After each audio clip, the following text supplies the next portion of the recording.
जय सिया राम। अकाल मृत्यु क्या होती है? क्या मृत्यु का समय टल सकता है? आज जानेंगे इस वीडियो में। यह एक अटल सत्य है कि इस धरती पर जिस प्राणी ने जन्म लिया है उसकी मृत्यु निश्चित है। यह एक ऐसा सत्य है जिसे बदला नहीं जा सकता।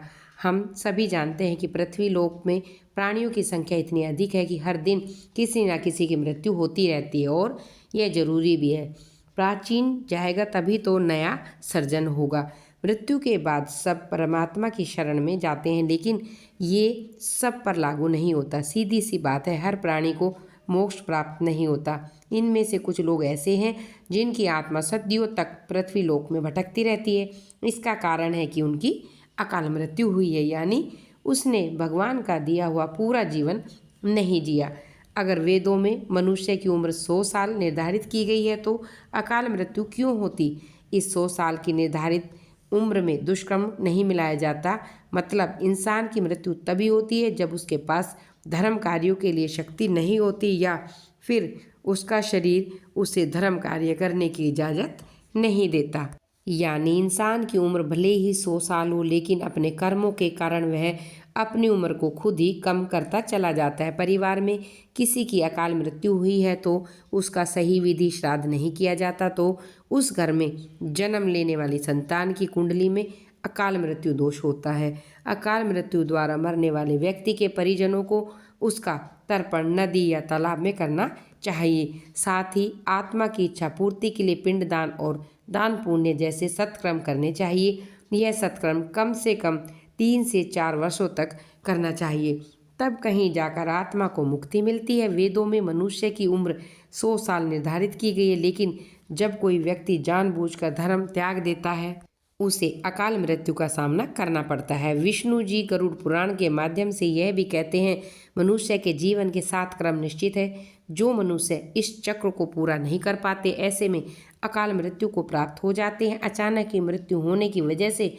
मनुष्य की मोह माया इच्छा और तृष्णा बनी रहती है जो कभी पूरी नहीं होती। ऐसे में शरीर तो नष्ट हो जाता है, लेकिन अकाल मृत्यु प्राप्त होने वाली आत्माएं अपने परिजनों और जीवित लोगों को कष्ट पहुंचाती रहती हैं, अपनी तृष्णा पूरी करने की कोशिश करती हैं। गरुड़ पुराण के अनुसार प्राकृतिक मृत्यु से मरने वाले मनुष्य को 41 दिन में दूसरा शरीर प्राप्त हो जाता है। इसके विपरीत अकाल मृत्यु से मरने वाले मनुष्य की आत्माएं भूत प्रेत कुष्मांडा और छत्रपाल योनि में भटकती रहती है। उनकी आत्मा को शांति नहीं मिलती। आपको बता दें कि अकाल मृत्यु में आत्महत्या को सबसे निष्कृष्ट माना जाता है। आत्महत्या को ग्रंथों के अनुसार घिनौना कृत्य बताया गया है।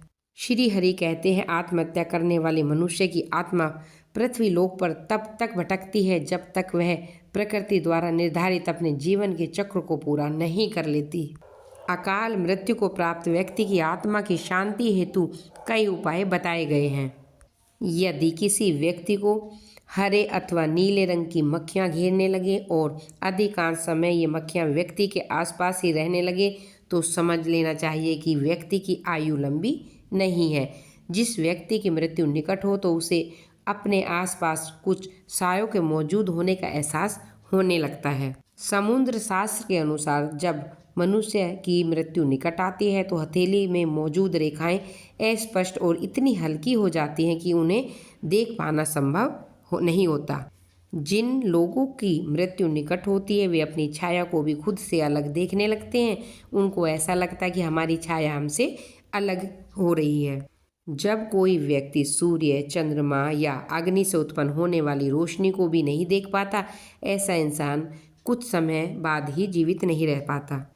जब किसी मनुष्य को पानी, तेल या दर्पण में अपनी परछाई ना दिखाई दे या परछाई विकृत दिखाई दे, समझो वो इंसान कुछ ही दिनों का मेहमान है। इनसे बचने के लिए कुछ उपाय कर सकते हैं। लगातार 7 सोमवार करने हैं। सुबह सूर्योदय के पश्चात नित्य